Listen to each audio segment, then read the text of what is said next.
JNU देशद्रोह मामले में नया ट्विस्ट आ गया है। सोशल मीडिया पर कन्हैया की नारेबाजी वाली वीडियो से छेड़छाड़ का मामला सामने आया है। सबूत दिखाया जा रहा है कि 9 फरवरी को देश विरोधी नारे में कन्हैया भी था, लेकिन कहा जा रहा है कि 9 फरवरी को देश विरोधी नारे का ऑडियो 11 फरवरी वाले कन्हैया के वीडियो के साथ मिला दिया गया।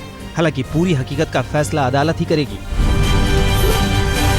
आज सुप्रीम कोर्ट में देशद्रोह मामले के आरोपी कन्हैया की जमानत याचिका पर सुनवाई है। 14 दिन की न्यायिक हिरासत में तिहाड़ जेल में कैद कन्हैया की बेल के लिए याचिका सोली सोराबजी ने दाखिल की है। कन्हैया ने अपनी याचिका में कहा है कि उसके मूलभूत अधिकारों का हनन हुआ है।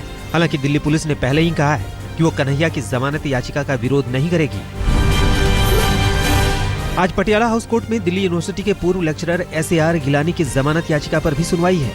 गिलानी पर प्रेस क्लब में देश विरोधी नारेबाजी और कार्यक्रम आयोजित करने का आरोप है। गिलानी को भी 14 दिन की न्यायिक हिरासत में भेज दिया गया है। जेएनयू देशद्रोह मामले का मास्टरमाइंड माना जा रहा उमर खालिद अब तक दिल्ली पुलिस की गिरफ्त से बाहर है। दिल्ली पुलिस ने उमर खालिद को कब्जे में लेने के लिए अब स्पेशल सेल से मदद मांगी है। इसके अलावा देशद्रोह मामले से जुड़े कुल 10 छात्रों को भी हिरासत में लेने के लिए भी दिल्ली पुलिस ने सर्च ऑपरेशन शुरू कर दिया है।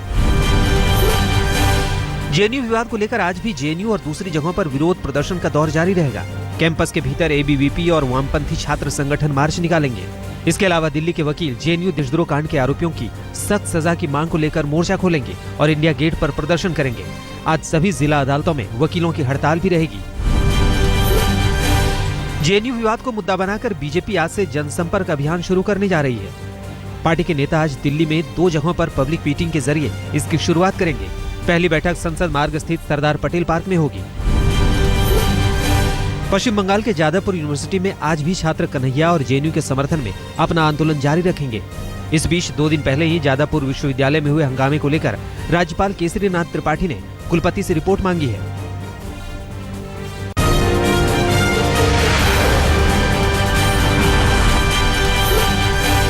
केरल की राजधानी तिरुवनंतपुरम में कन्हैया की रिहाई की मांग के साथ AISF के कार्यकर्ताओं ने राजभवन के सामने प्रदर्शन किया।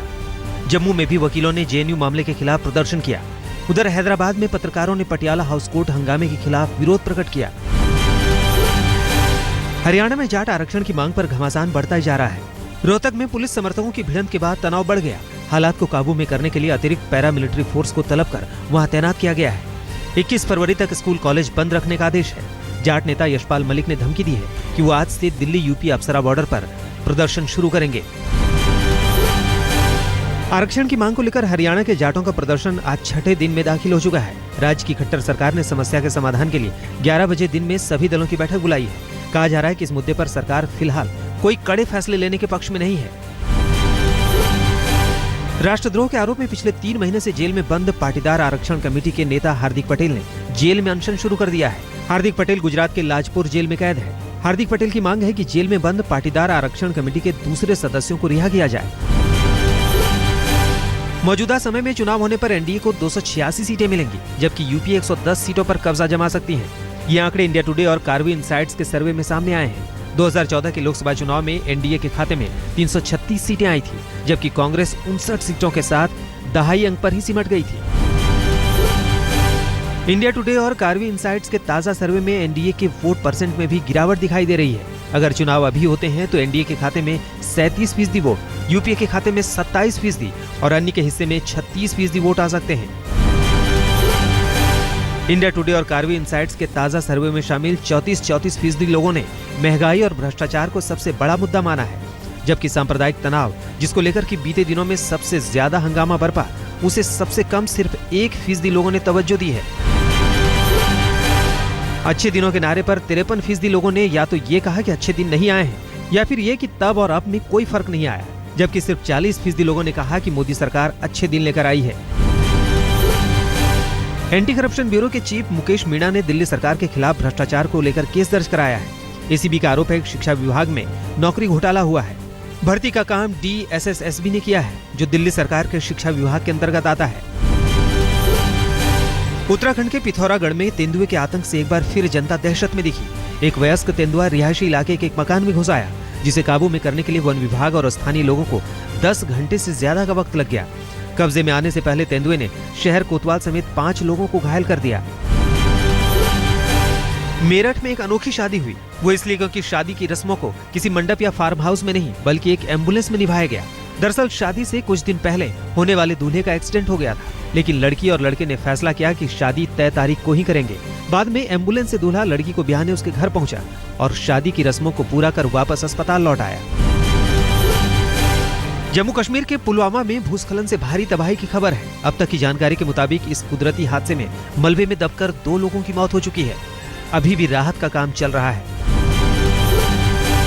बिहार में शराबबंदी नियम लागू होने के बाद 1 अप्रैल से एक व्यक्ति को 1 बोतल विदेशी शराब ही मिलेगी। जब दुकान पर शराब लेने कोई शख्स जाएगा तो उसकी तस्वीर भी कैमरे में कैद हो जाएगी। साथ ही बिना अपना नाम लिखे शराब नहीं मिलेगी। पूरे बिहार में 650 सरकारी दुकान खोली जाएंगी, जिसमें से 550 दुकानों को चिन्हित भी कर लिया गया है। आज मुंबई में बीसीसीआई वर्किंग कमेटी की सुबह 11 बजे से बैठक है। बैठक में जस्टिस लोढ़ा कमेटी की उन सिफारिशों पर खास चर्चा होगी जिन्हें लेकर बीसीसीआई की राज्य इकाइयों में मतभेद है। ये भी कहा जा रहा है कि बीसीसीआई विवादित मुद्दों पर सुप्रीम कोर्ट से ये अपील कर सकती है कि उन्हें सीधे जस्टिस लोढ़ा से बात करने की इजाजत दी जाए। कांग्रेस उपाध्यक्ष राहुल गांधी इन दिनों उत्तर प्रदेश की यात्रा पर है। आज वो रायबरेली और अमेठी के दौरे पर है। इस दौरान वो आज सबसे पहले सलोन विधानसभा क्षेत्र जाएंगे, जहां कांग्रेस कार्यकर्ताओं से उनकी मुलाकात है। राहुल गांधी ने गुरुवार को दलित कॉन्क्लेव में हिस्सा लिया। इस दौरान उन्होंने बीजेपी और बीएसपी पर जमकर निशाना साधा। राहुल ने कहा कि भारतीय जनता पार्टी गरीबों को दबाना चाहती है। राहुल गांधी ने कहा कि सच्चे कांग्रेसी के दिल में गरीबों का दुख होता है। राहुल ने जोर देकर कहा कि यूपी में अगले चुनाव के बाद कांग्रेस की सरकार दिखाई देगी। मध्य प्रदेश के सीहोर जिले में शेरपुर में पीएम मोदी ने किसान रैली में कई बड़ी सरकारी योजनाओं की घोषणा की। विदेश मंत्री सुषमा स्वराज भी प्रधानमंत्री के साथ थी। पीएम मोदी ने किसानों को फसल बीमा योजना का तोहफा देते हुए कहा कि 14 दिन में फसल बीमा को मंजूरी मिल जाएगी। पीएम मोदी ने बताया कि फसल बर्बाद होने पर किसानों को बीमा का पूरा भुगतान होगा और 25% बीमा की रकम फौरन जारी की जाएगी।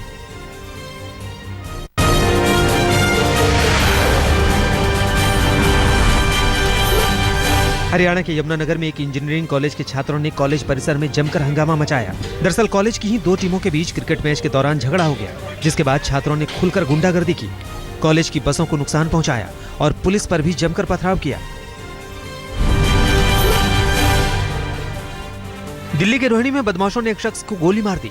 देर रात दुकान बंद करके घर लौट रही 65 साल की एक बुजुर्ग महिला से बंदूक की नोक पर लूट की कोशिश की गई। महिला को बचाने के लिए दौड़े रिश्तेदारों को बदमाशों ने गोली मार दी।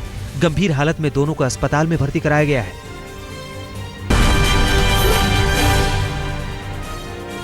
पारिवारिक रंजिश के चलते दिल्ली के मादीपुर के लाल क्वार्टर इलाके में एक 2 साल के बच्चे की मौत हो गई।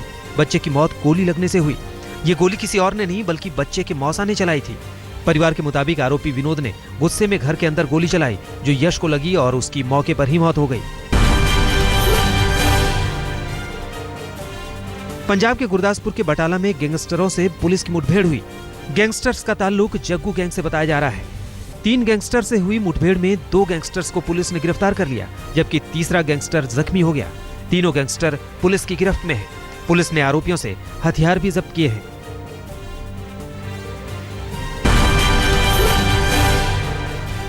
यूपी के फिरोजाबाद में प्राइवेट कंपनी में नौकरी करने वाले एक शख्स ने भाभी से प्यार के चक्कर में फंसकर अपनी पत्नी और 9 महीने की बच्ची की हत्या कर दी।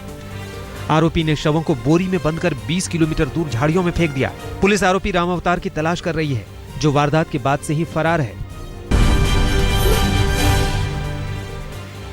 हरियाणा के यमुनानगर में 5 युवकों ने एक महिला को गैंगरेप का शिकार बनाया। महिला 2 बच्चों की मां है। महिला किसी तरह युवकों के चंगुल से छूटकर घर पहुंची, जिसके बाद पुलिस को खबर दी गई। पुलिस ने पीड़ित की शिकायत पर 5 आरोपियों की तलाश शुरू कर दी है।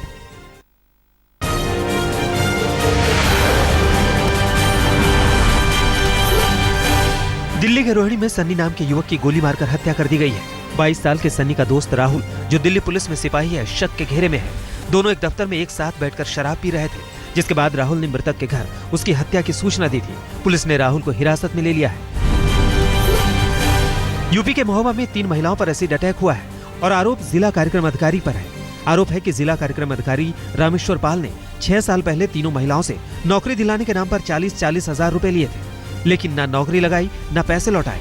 इसी पर बात करने जब महिलाएं पहुंची तो अधिकारी ने एसिड से हमला कर दिया। रांची में एक तेज रफ्तार कार बेकाबू होकर अचानक एक रेस्टोरेंट में जा घुसी।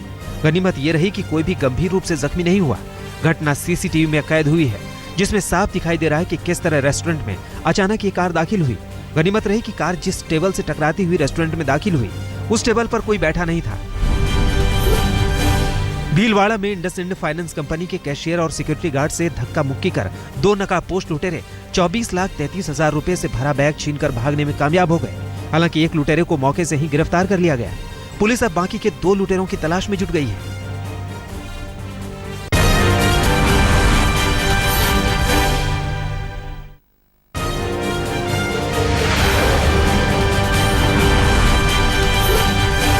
उत्तराखंड के मुख्यमंत्री हरीश रावत को फोन पर धमकी देने वाले युवक को पंजाब के लुधियाना में पुलिस ने गिरफ्तार कर लिया है।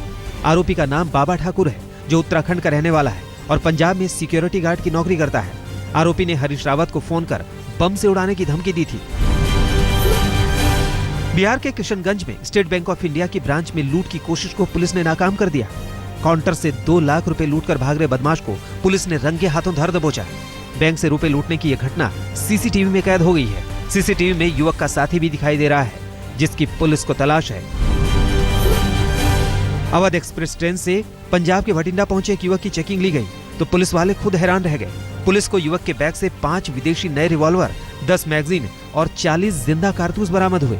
पुलिस ने युवक को गिरफ्तार कर उससे पूछताछ शुरू कर दी है। गाजियाबाद के थाना मसूरी इलाके में पुलिस और बदमाशों के बीच मुठभेड़ हुई। बदमाशों का ताल्लुक राहुल खट्टा गैंग से था। दोनों तरफ से हुई फायरिंग में 2 बदमाश और 1 पुलिसकर्मी घायल हो गए। घायलों को पुलिस ने गिरफ्तार कर लिया है, जबकि बाकी बदमाश भागने में कामयाब रहे। पुलिस को शक है कि बदमाश किसी बड़ी वारदात को अंजाम देने की फिराक में थे।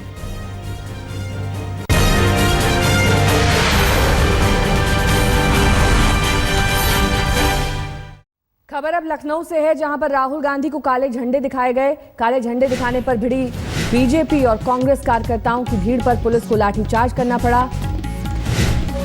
राहुल